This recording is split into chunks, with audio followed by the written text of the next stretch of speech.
Menyimak firman Tuhan ini, saya akan bacakan firman Tuhan ini untuk jemaat sekalian. Judul dari firman Tuhan ini, pengharapan, iman, dan kasih. Ayat yang ketiga, beginilah firman Tuhan.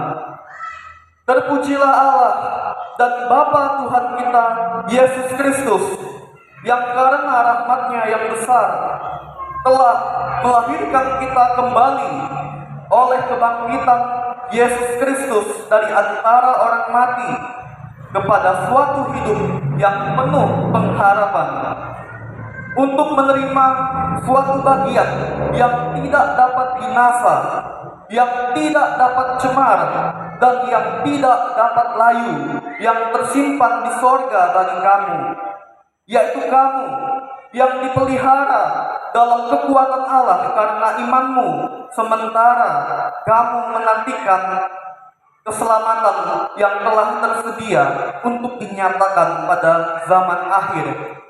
Ayat yang ke-6, bergembiralah akan hal itu, sekalipun sekarang ini kamu seketika harus berduka cita oleh berbagai-bagai pencobaan.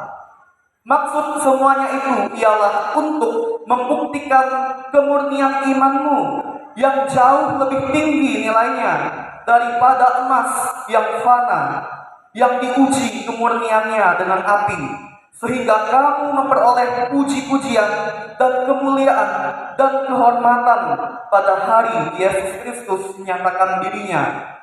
Ayat yang ke-8, sekalipun kamu belum pernah melihat Dia, namun kamu mengasihinya, kamu percaya kepada Dia, sekalipun kamu sekarang tidak melihatnya.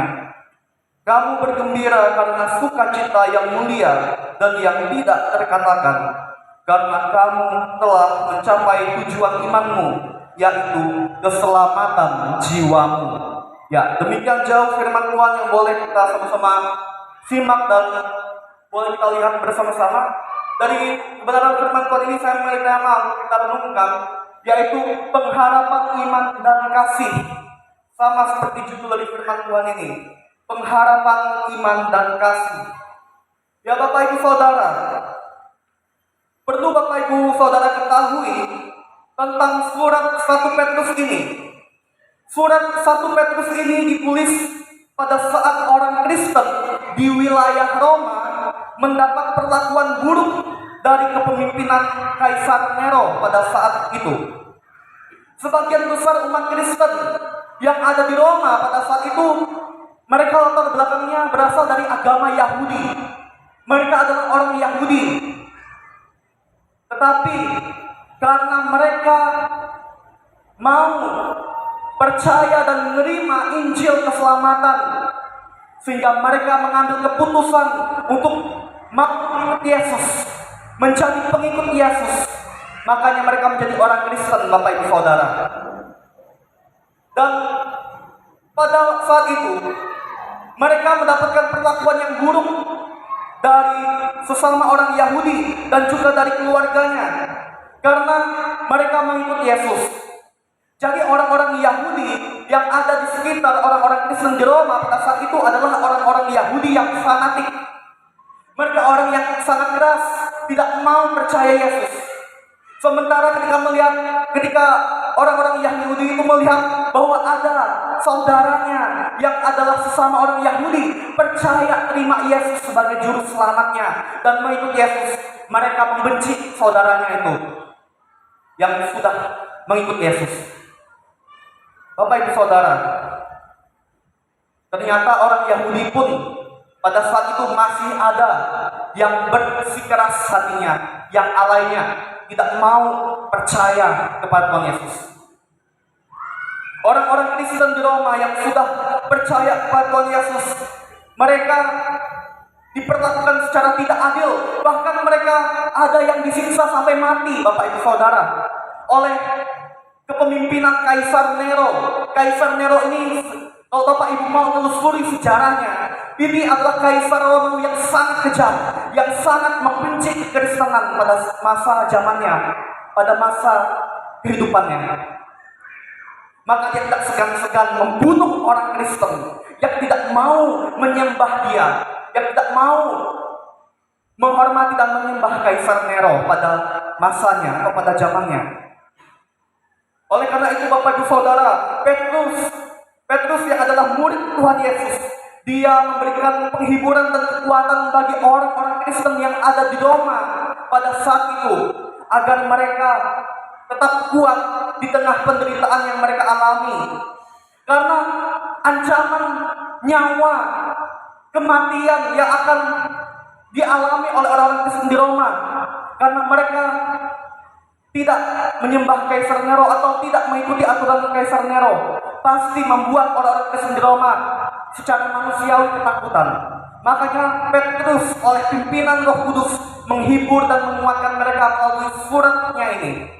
Dalam surat 1 Petrus ini, Bapak Ibu Saudara, ini tidak hanya berlaku untuk orang-orang Kristen di Roma saja pada masa itu, tetapi ini juga berlaku kepada kita, umat Kristen yang ada di zaman sekarang ini. Ada beberapa hal penting yang bisa kita simak dan akan kita renungkan dari firman Tuhan ini. Ada 3 hal dari tema yang saya pilih ini, yaitu yang pertama pengharapan, yang kedua iman, dan yang ketiga kasih. Bapak Ibu Saudara, 3 hal ini tidak boleh kita abaikan dalam kehidupan kita sebagai orang yang percaya kepada Tuhan Yesus. Pengharapan kita harus jelas. Kita berharap kepada siapa? Seharusnya dan sudah menjadi kewajiban bagi kita orang Kristen agar kita menaruh pengharapan kita sepenuhnya kepada Yesus, Sang Pemilik kehidupan kita, yang adalah juru selamat kita, yang sudah menyelamatkan kita karena Dia adalah Tuhan. Maka seharusnya pengharapan kita sepenuhnya hanya kepada Tuhan, dalam arti bahwa kita harus bergantung sepenuhnya kepada Yesus Tuhan kita, hanya sepenuhnya mengandalkan Yesus dalam hidup kita. Itulah bisa dibilang kita menaruh pengharapan kepada Dia, menaruh pengharapan kepada Yesus, bukan mengandalkan logika manusiawi kita atau mengandalkan logika ilmu pengetahuan manusia di zaman sekarang ini. Yang kedua, kita perlu iman, Bapak Ibu. Iman itu apa? Iman itu artinya percaya. Kepada siapa kita percaya dalam hidup ini? Seharusnya bagi kita umat Kristen, kita percaya sepenuhnya kepada Yesus Kristus, Sang Tuhan yang hidup, yang adalah Tuata yang sebenarnya harus kita sembah dan kita layani dalam hidup ini. Seharusnya kepada Dia kita beriman. Makanya Bapak Ibu Saudara, jadilah orang Kristen yang cadak abu-abu dalam hidup ini. Artinya apa? Artinya jangan setengah-setengah ikut Tuhan Yesus. Kalau Bapak Ibu mengaku diri Kristen, percayalah hanya kepada Yesus. Jangan lagi percaya dengan hal-hal di luar sana yang menyimpang dari kebenaran ajaran Yesus. Kemudian yang ketiga, yaitu kasih. Nah ini, berbicara tentang kasih pasti tidak asing telinga Bapak Ibu Saudara. Karena ajaran Kristen yang sangat utama yang diajarkan Tuhan Yesus, yaitu tentang kasih. Yang pertama adalah kasih kepada Tuhan. Kasihilah Tuhan Allahmu dengan segenap hatimu, dengan segenap jiwamu, dengan segenap kekuatanmu, dan dengan segenap akal budi logika pikiran kita manusia. Kemudian yang kedua, kasihilah sesama manusia seperti dirimu sendiri. Ini sangat jelas pengajaran Yesus tentang kasih, Bapak Ibu Saudara. Kali ini saya ingin membagikan beberapa poin bagi kita dari firman Tuhan yang saya pilih ini. Apa yang bisa kita pelajari dari firman Tuhan ini? Yang pertama, lahir baru oleh kebangkitan Kristus dalam ayat yang ketiga. Lahir baru yang dimaksudkan ini apa, Bapak Ibu Saudara? Apakah kita dilahirkan kembali, dikandung lagi oleh ibu kandung kita? Itu bukan kelahiran secara jasmani, Bapak Ibu, yang dimaksudkan firman Tuhan ini. Tetapi kelahiran kembali yang dimaksudkan firman Tuhan ini adalah kelahiran secara rohani. Bagaimana kita menjadi manusia rohani yang baru, yang tidak lagi kompromi dengan dosa, yang tidak lagi menuruti keinginan untuk berbuat dosa. Karena kita mau hidup sesuai kehendak Tuhan, hidup menurut kebenaran firman Tuhan. Itulah yang dimaksud orang yang lahir baru. Dia yang mungkin di masa lalunya orang yang terkenal jahat, kelakuannya buruk, tapi ketika dia meresponi untuk bertobat, percaya, terima Tuhan Yesus, hidupnya yang buruk tadi diubahkan menjadi pribadi yang lebih baik, menjadi pribadi yang penuh kasih, menjadi pribadi yang hidupnya berubah menjadi orang yang baik dalam kebenaran firman Tuhan. Itulah orang yang disebut lahir baru, Bapak Ibu Saudara. Apakah Bapak Ibu Saudara sudah lahir baru dalam kehidupan Bapak Ibu Saudara secara pribadi? Kebangkitan Yesus mengharapkan untuk setiap kita yang percaya kepadanya mengalami kelahiran yang baru, di mana kita tidak lagi kembali dalam kehidupan lama yang penuh dengan dosa. Karena Tuhan mau agar kita berubah menjadi pribadi yang baru, pribadi yang lebih baik lagi, yang hidup sesuai kehendaknya. Itulah yang disebut manusia yang lahir baru. Ya. Kemudian poin yang kedua saya bagikan kepada Bapak Ibu Saudara dari firman Tuhan ini, yaitu ada pengharapan yang tersimpan di sorga dalam ayat yang keempat sampai ayat yang kelima. Bapak Ibu Saudara, surat Petrus ini mau memberitahukan, mengingatkan, menguatkan orang-orang Kristen yang ada di Roma pada saat itu bahwa iman pengharapan mereka kepada Yesus yang benar-benar mereka pertahankan dengan teguh sampai mereka harus mengorbankan nyawanya itu tidak sia-sia. Petrus mengatakan seperti itu karena apa? Karena ada suatu pengharapan yang pasti yang Tuhan sediakan, yaitu bagian yang tidak dapat binasa, yang tidak dapat cemar, dan yang tidak dapat layu, yang Tuhan sediakan di sorga bagi orang Kristen yang setia sampai akhir hidupnya mengikut Yesus, walaupun harus mengorbankan nyawanya demi mempertahankan imannya kepada Yesus. Bapak Ibu Saudara, itulah sebabnya kita perlu memahami bahwa tidak sia-sia iman kita kepada Yesus. Orang-orang Kristen di Roma pada saat itu diharapkan agar mereka tidak murtad, tidak menyangkal Yesus, tidak meninggalkan iman mereka kepada Yesus, walaupun nyawa mereka terancam. Yang penting mereka selamat masuk surga. Dan itu juga menjadi pembelajaran buat kita, Bapak Ibu Saudara. Jangan sampai ada hal-hal duniawi yang menggiurkan di dunia ini sampai membuat kita meninggalkan iman kepada Yesus. Ada tawaran di luar sana, Bapak Ibu. Apakah Bapak Ibu Saudara pernah dengar atau tidak? Tawarannya, kalau kamu mau menjabat, ingin menjadi pejabat ini, gampang. Kamu pindah agama. Bapak Ibu, hanya karena suatu jabatan harus pindah agama? Apakah kita orang Kristen segampang itukah, murahankah iman kita? Kalau kita sampai hanya karena jabatan sampai mau merelakan iman kita pada Yesus yang kemarin kita peringati, dia sudah mati di kayu salib, korbankan nyawanya, dia memberikan jaminan keselamatan. Apakah jikalau Bapak Ibu Saudara ditawarkan seperti itu, Bapak Ibu mau? Bapak Ibu, keselamatan pun jauh lebih penting daripada jabatan. Saya ingin sampaikan seperti ini kepada Bapak Ibu. Kemudian juga tidak hanya tentang jabatan, bahkan ada juga tawaran tentang kekayaan. Kalau kamu mau kaya, cepat kaya, ikut gabung sama saya, tapi kamu pindah agama. Lagi tawaran dunia. Apakah harta itu bisa dibawa mati, Bapak Ibu? Tidak kan? Justru yang paling penting itu keselamatan masuk surga itu lebih penting, Bapak Ibu, daripada harta dunia. Bukankah Yesus menjamin bahwa Dia akan memberkati dan memelihara hidup kita yang percaya kepadanya? Kehidupan orang-orang yang percaya pada Tuhan, pasti Tuhan pelihara, Tuhan berkati usaha pekerjaannya. Daripada harus secara instan kaya raya tapi tinggalkan iman alias murtad. Bapak Ibu, jangan sampai kita meninggalkan iman kita kepada Yesus hanya karena materi atau harta, tadi jabatan. Kemudian ada lagi, Bapak Ibu, ini sangat gampang terjadi di dalam kalangan anak-anak muda, yaitu cinta kepada orang yang cara seiman. Nah, ini hati-hati juga. Jangan sampai jatuh terlalu dalam. Bapak Ibu Saudara, apalagi Bapak Ibu yang sudah punya anak-anaknya sudah usia pemuda dewasa, ya.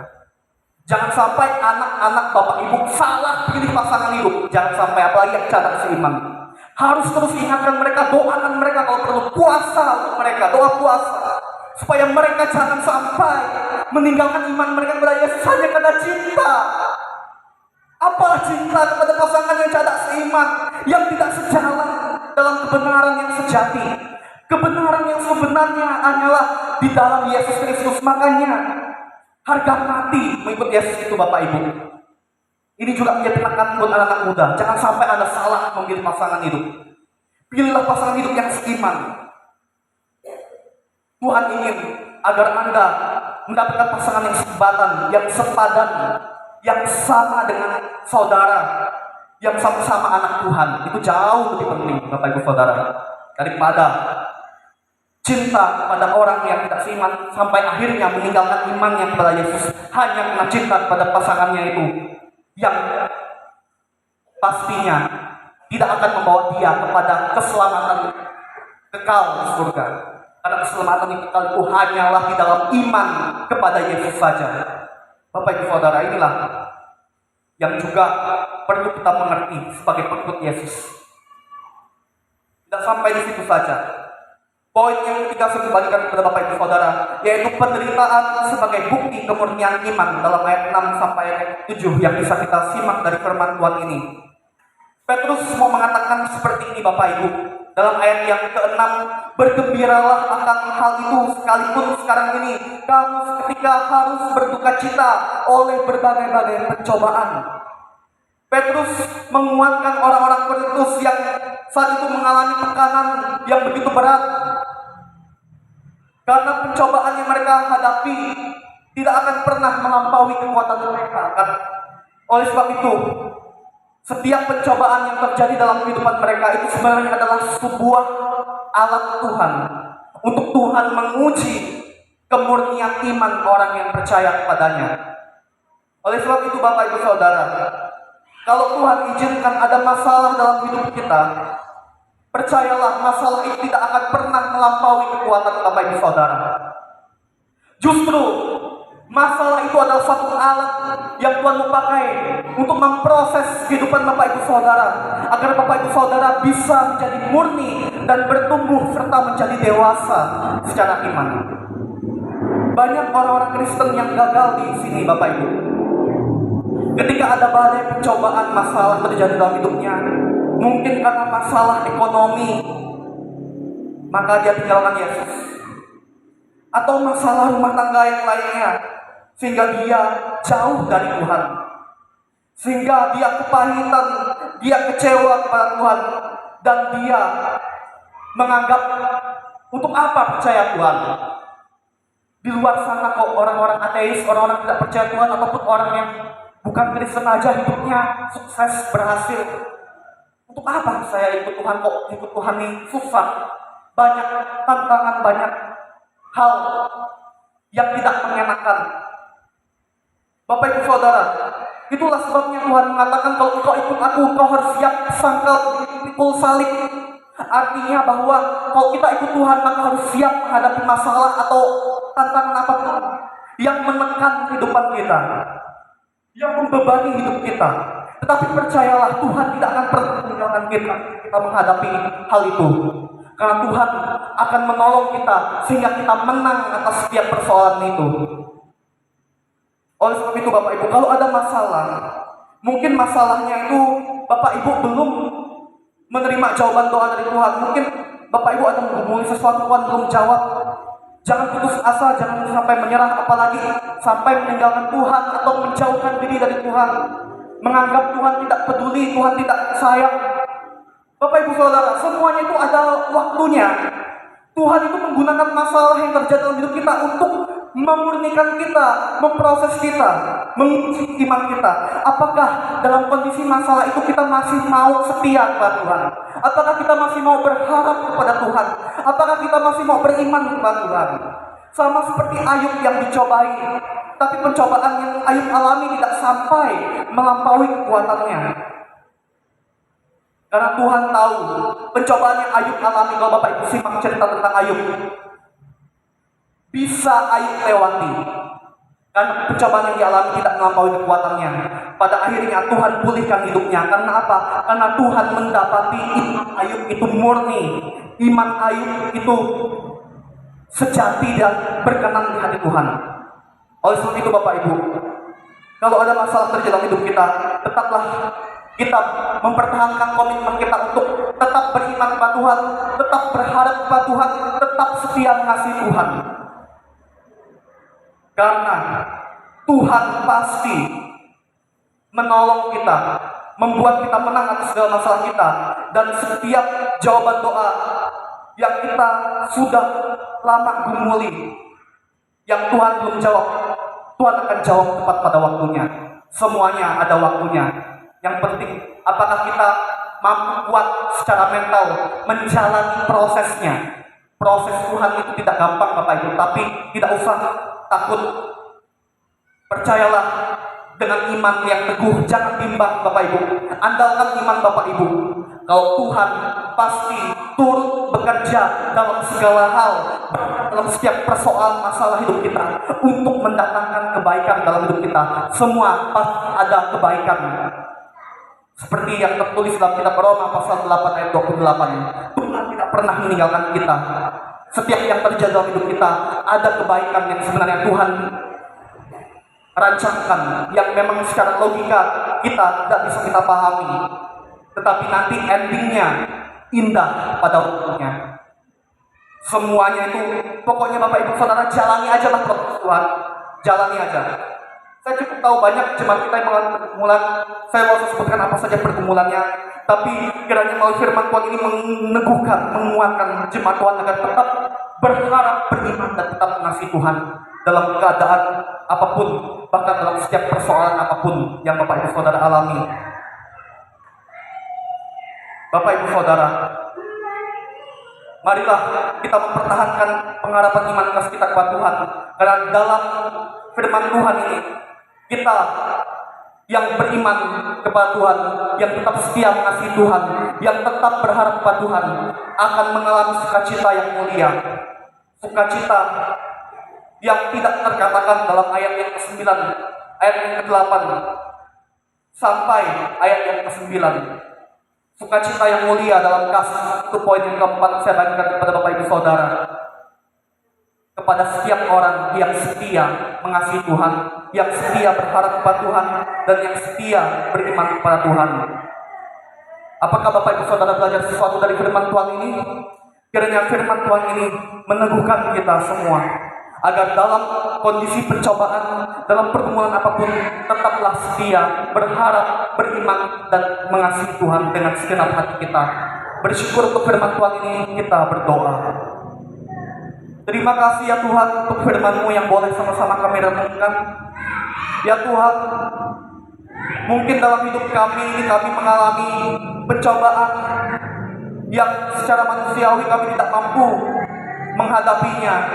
Dan itu pun tidak sebanding dengan pencobaan yang dialami oleh umat Tuhan dalam kehidupan orang Kristen di Roma. Ya Tuhan, kami boleh belajar dari firman pada saat